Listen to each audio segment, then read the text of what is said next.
Bonjour, bonsoir à tous, ravi de vous retrouver. J'ai envie de m'exprimer, alors je vais le faire. Tu entends, je vais le faire.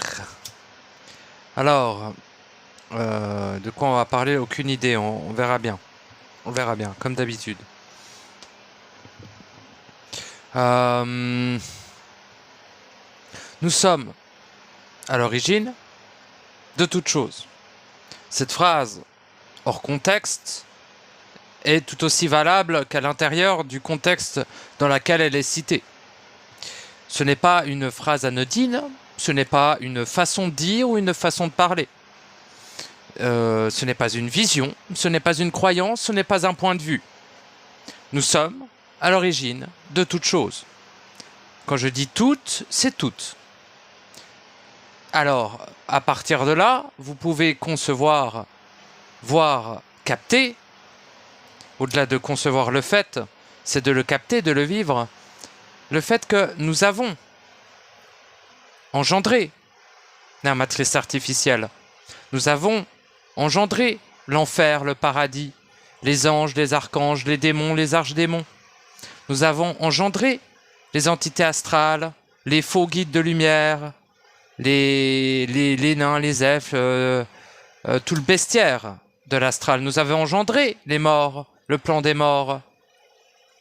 Nous avons engendré la dégénérescence, la corruption. Nous avons engendré les archontes, n'est-ce pas? Je parle d'engeance lorsque c'est corrompu. Je parle de création lorsque c'est fusionné, non diffracté, initial pur, dira-t-on. Bon. Nous avons engendré des archontes. Nous avons engendré l'entité maîtresse. Nous avons engendré la dualité.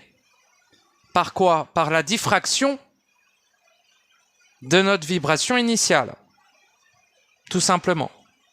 Il faut savoir que chaque être unique, vous, bon, éternel, a une vibration propre, unique. Une vibration qui est ce qu'il est. Vous êtes vibration. Nous sommes vibration. Ils sont vibration. Je suis vibration. Cette vibration, appelée la vibration initiale, est tout simplement votre vibration, votre signature vibratoire. Ce qui vous permet, d'une certaine manière, d'être. C'est ce qui fait que vous êtes, cette vibration. Tout simplement. Chaque être individuel unique a une vibration unique. Voilà. Cette vibration, lorsqu'elle est diffractée, cela veut dire lorsqu'elle est séparée en deux, lorsque vous vous éloignez de cette vibration, lorsque vous n'acceptez pas pleinement de l'assumer, de l'incarner et de l'être, donc lorsque vous n'acceptez pas pleinement d'être ce que vous êtes, eh bien cette vibration est diffractée. En se diffractant, elle engendre la séparation, comme je l'ai déjà dit, entre le vide et le plein. Mais je me suis arrêté là.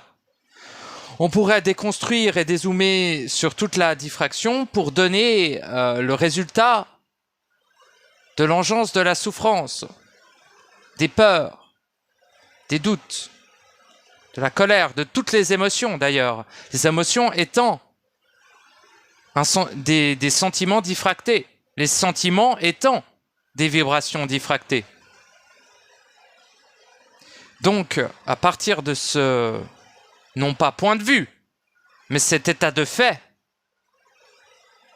eh bien, je peux vous indiquer, et vous pouvez fortement le vivre en vous, le fait que vous avez engendré la totalité de la corruption, la dégénérescence de ce monde et des mondes que vous ne voyez pas.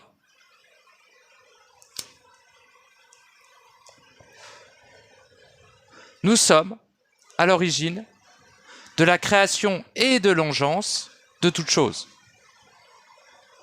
Ce n'est pas une phrase anodine.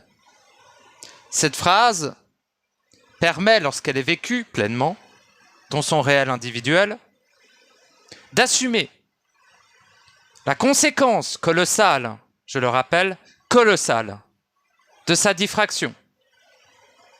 En assumant sa propre diffraction, en cessant de diffracter, en retournant au point zéro, grâce au processus de fusion, eh bien, vous ne diffractez plus, vous n'émanez plus. En ne diffractant plus, en n'émanant plus une vibration diffractée, vous n'engendrez plus la corruption, la dégénérescence et les saloperies qui vous entourent. Enfin, saloperies, entre guillemets. Elles sont mécaniquement intelligentes. L'archonte a une utilité intelligente mécanique. Le démon a une utilité intelligente mécanique. L'ange a une utilité intelligente mécanique. Voilà. Les entités astrales, le monde des morts, toutes les saloperies du monde ont une intelligence mécanique, une raison mécanique intelligente. Hein? Voilà. Mais pourquoi est-ce que dans un premier temps, j'ai parlé des hiérarchies qui réduisent l'homme à ce qu'il n'est pas, qui l'influencent, qui le programme, qui lui implante des choses, qui interfèrent avec ses lignes de temps, qui le font tourner en rond dans un bocal qu'il a lui-même créé? Eh bien, car c'est intelligent, n'est-ce pas, lors du processus, de se rendre compte de cela, de ces mécanismes. Mais au bout d'un moment, il est encore plus absolu et dans ce qui est d'assumer cela, de vivre le fait que vous en êtes à l'origine, que votre être réel, votre être entier, vous, en tant qu'être éternel, individuel, unique, vous avez engendré toutes les entités qui viennent vous interférer. La totalité de la dégénérescence du monde, vous en êtes à l'origine. La totalité de la corruption, de la totalité de toute la création et au-delà de ce qui peut être imaginé comme infamie, vous en êtes à l'origine. Car vous êtes l'unique créateur. N'est-ce pas? Donc, à partir de là, voilà. Au bout d'un moment, donc dans un premier temps, il est intelligent de faire autorité sur ces forces. Oui, vous les avez créées, mais avoir autorité sur ce que l'on a engendré, ce que l'on a créé, me paraît totalement logique. Donc, avant même d'assumer le fait de les avoir engendrés, il est intéressant, il est intelligent, il est mécaniquement efficace de faire autorité dessus, d'avoir l'intelligence de décrypter les mécaniques. N'est-ce pas, l'esprit d'intelligence, votre intelligence individuelle, n'est-ce pas? Le savoir instantané, pour pouvoir savoir en chaque instant ce qu'il est intelligent de faire ou de ne pas faire, n'est-ce pas? Voilà, le personnage, la manipulation de l'âme, de l'ego, de la conscience, l'entité maîtresse qui est un archonte qui est implanté en vous. Mais vous l'avez vous-même implanté en vous. Hein. Ne regardez pas dehors en y voyant un grand méchant loup. Vous en êtes à l'origine. Vous avez créé Satan, Lucifer et tous ses anges. Vous avez créé les archanges, Dieu. Vous avez créé le démiurge corrompu. Vous avez créé le chaos. Vous avez créé l'intelligence artificielle. Vous en êtes à l'origine. Par engeance, par diffraction ou par création consciente. Le résultat est le même. Ils existent dans l'illusion du temps de la forme, dans l'hologramme phagocyte dans lequel une partie de votre divinité, de votre être réel, dira-t-on, est enfermée, venant jouer le jeu de l'expérience de la vie, pauvre bolos ignorant. Et donc, voilà. C'est le dernier message que j'ai à faire porter, au-delà des mots, n'est-ce pas, de ma vibration, c'est de vous communiquer à tous que nous sommes à l'origine de la dégénérescence, de la pire saloperie que le monde n'ait jamais connue, c'est-à-dire l'émanation de notre vibration diffractée. C'est la pire chose qui soit. À partir du moment où votre vibration est diffractée et qu'elle est émanée, elle engendre de la corruption automatiquement. C'est-à-dire deux choses qui sont éloignées l'une de l'autre alors qu'elles sont constituées de la même chose, de la même essence. C'est la même essence qui se recherche à travers l'autre alors qu'elle est elle-même entière et totale. N'est-ce pas? C'est ce qui défie toute logique d'amour. Ça va à l'encontre du respect total de l'autre. Et donc c'est pour ça qu'on le nomme corrompu.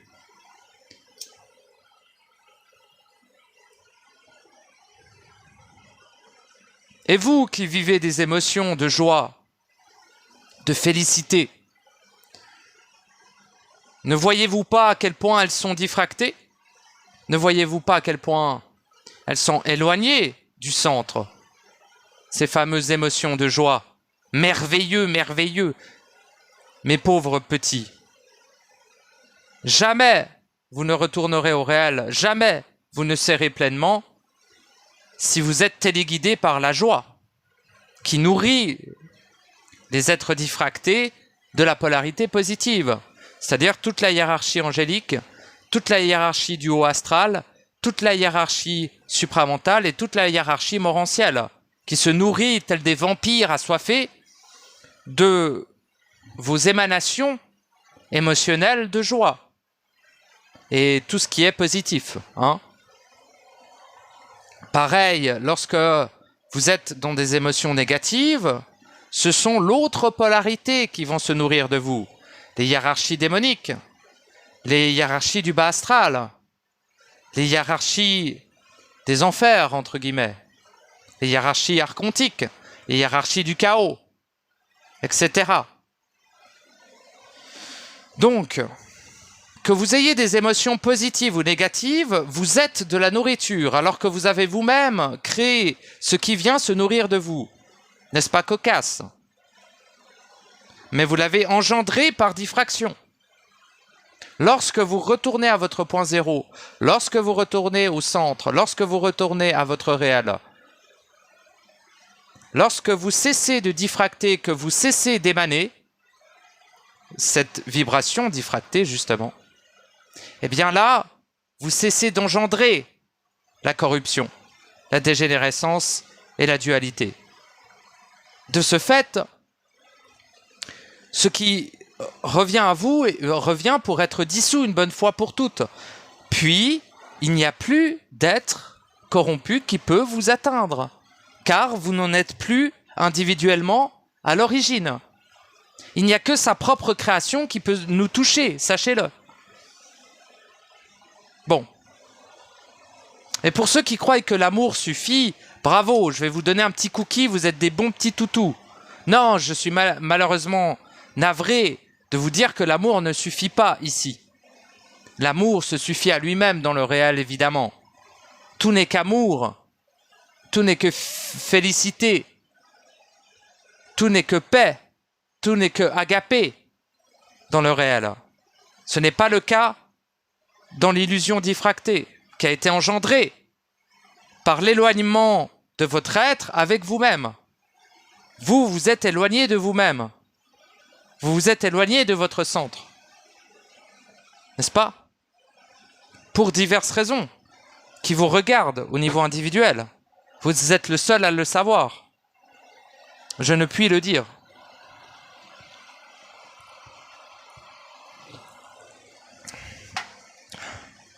Faut de la flotte, ta race.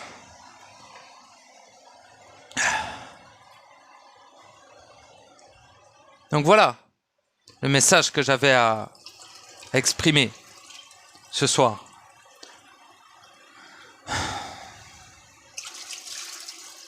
Donc il est important de ne plus croire aux mensonges du chemin, aux mensonges de l'évolution, aux mensonges de l'apprentissage.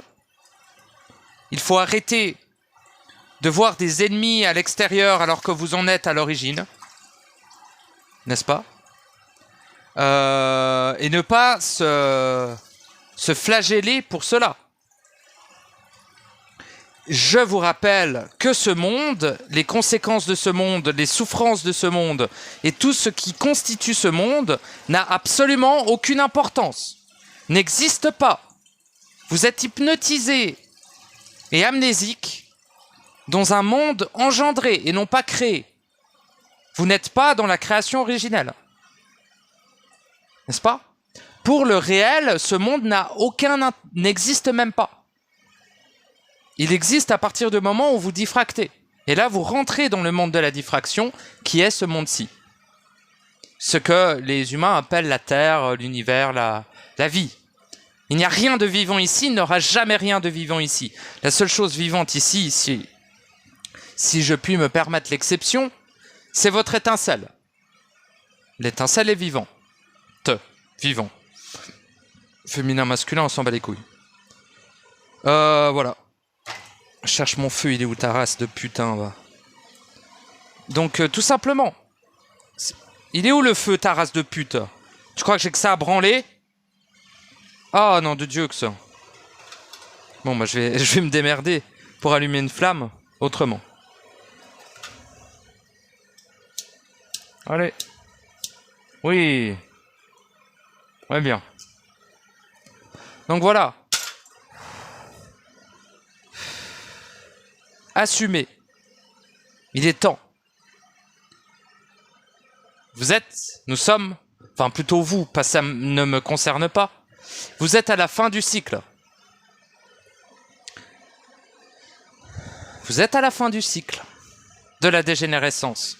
Cette dégénérescence, cette diffraction, ce que vous appelez la création, ou que vous appeliez anciennement la création lorsque vous étiez ignorant, eh bien, va effectuer une moisson, une récolte, un reset, une remise à zéro, une mise à jour majeure, dira-t-on. Remise à zéro de l'environnement et de la totalité des êtres qui la constituent. Car étant diffractée, elle a besoin davantage de diffraction pour se perpétuer. Étant une engeance finie et non pas une création infinie et éternelle. N'est-ce pas? Bon. Donc ce n'est pas une méchante chose, la matrice. Déjà, c'est vous qui l'avez créée, donc à un moment donné, il faut l'assumer. Et deuxièmement, elle le fait pour se perpétuer. Elle le fait uniquement pour se perpétuer, pour que vous puissiez vous-même vous accomplir. N'est-ce pas? Accomplir la fusion, qui lui permet elle-même, par la suite, d'accomplir sa fusion. C'est-à-dire d'annuler la diffraction initiale de votre vibration initiale. N'est-ce pas? C'est le but. Nous sommes tous là pour ça. Hein? Il va falloir s'en rappeler à un moment donné. Ou alors demeurer à l'état d'esclave et d'ignorant. Enfin, ignorant, mais tu sais, je dis beaucoup ignorant, mais j'en veux pas aux ignorants. Hein. C'est un constat. C'est pas un jugement. Il y a une grande différence en cela. Nous avons tous accès à notre savoir instantané, qui est un savoir absolu sur toute chose. Potentiellement. En tout cas, déjà, un savoir individuel, c'est déjà énorme. Merveilleux. N'est-ce pas? Et chercher est une perte absolue. Vous êtes à l'origine de la création de ce que vous cherchez. N'est-ce pas un peu stupide de croire que ça a un intérêt de chercher quelque chose que vous avez vous-même créé? Oui, mais alors, ça veut dire qu'on s'efface la mémoire exprès pour s'auto-annihiler? Vous faites exprès, ou bien fermez-la si vous avez rien à dire d'intelligent. C'est pas parce que ça va pas dans mon sens que c'est pas intelligent, attention. Mais sincèrement, arrêtez de chercher l'aiguille dans le cul du macaque. À un moment donné, il va vous mettre une méga patate et vous mordre à la gorge, le macaque. Arrêtez de lui chercher des épines dans le cul un petit peu, là. C'est ridicule. Assumer est beaucoup plus intelligent. Et assumer est bien plus un acte d'amour que de crier à toute la fausse création que vous l'aimez. Mensonge. Vous ne l'aimez pas, sinon vous assumeriez ce que vous êtes. Vous assumeriez les conséquences de votre émanation, les conséquences de vos pensées, les conséquences de vos émotions. Mais vous ne le faites pas. Alors vous ne l'aimez pas. Ce n'est pas de l'amour ce n'est pas de l'amour réel. C'est de l'amour astral. Vous êtes un esclave. Alors fermez-la et arrêtez de dire que vous aimez tout le monde. C'est faux. C'est faux. Sinon, vous l'incarneriez. Et arrêtez de croire que vous ne pouvez pas savoir, bande de glandus. Vous êtes à l'origine du savoir absolu, de la totalité de ce qui existe. Commencez à me péter les couilles. À vous prendre pour des personnages. Et je puis me permettre de tels propos, car nous sommes à la fin du cycle. Et c'est maintenant ou jamais, les gars. Les gars, les êtres, les femmes, les hommes, les deux, les dauphins, tout le monde, tous ceux qui m'écoutent, qui ont des oreilles. Enfin, des oreilles, pas vraiment, mais... Qui puissent capter ma vibration, sachez que c'est maintenant ou jamais. Ou dans très très longtemps, plutôt que jamais. Mais j'aime bien ce terme, maintenant ou jamais. Vous voyez, j'aime bien. Alors oui, vous n'êtes pas sur une chaîne d'un être qui vous dit « Je vous aime !» Mais oui, je vous aime. Mais je ne vais pas le dire comme un putain de polarisé de ses couilles, là. De ses morts, pardon. Avec ses couilles autour du cou, là. Émasculé de merde. Où est ta volonté, mon ami? Où est-elle? Je ne la vois pas. Je te vois frémir devant un pet de mouche. Mais te vois-je, est-ce que je te vois être stable, centrique en toutes circonstances, devant la pire des engences? Non. Alors tu ne t'accordes pas le fait d'être. Alors cesse donc tes fadaises. Quand tu crois chercher, croire, trouver, croire connaître, croire apprendre, cesse donc de m'importuner. Pauvre fou.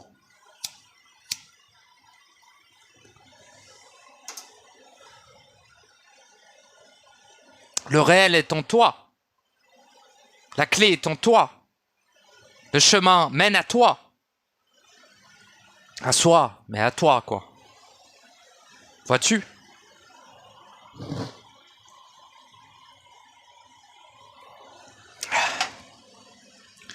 Bon, je vais m'arrêter là, hein. Je n'ai rien de plus à dire. Nous sommes à l'origine de la création de la totalité de toutes choses. C'est tout. Il n'y a rien de plus à dire. Il n'y a plus qu'à être à présent. Et assumer les conséquences de son être. Assumer les conséquences de sa diffraction, une fois pour toutes. Merci de m'avoir écouté. À bientôt dans le réel.